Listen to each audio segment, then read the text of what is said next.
আসসালামু আলাইকুম। আপনারা সবাই কেমন আছেন? আশা করছি ভালো আছেন। আজকে আমার আম্মু শুক্রবার দিন উপলক্ষে পোলাও, রোস্ট, তারপর ডিম আর আলুর চপ রান্না করেছে। একটু পর আমরা সবাই খাবো।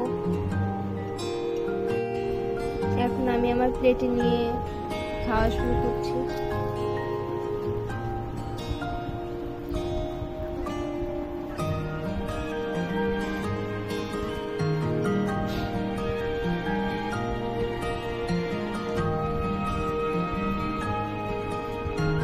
আলুর চপটা অনেক মজা হয়েছে। এখন আমি রোস্টটা টেস্ট করে দেখবো কেমন হয়েছে।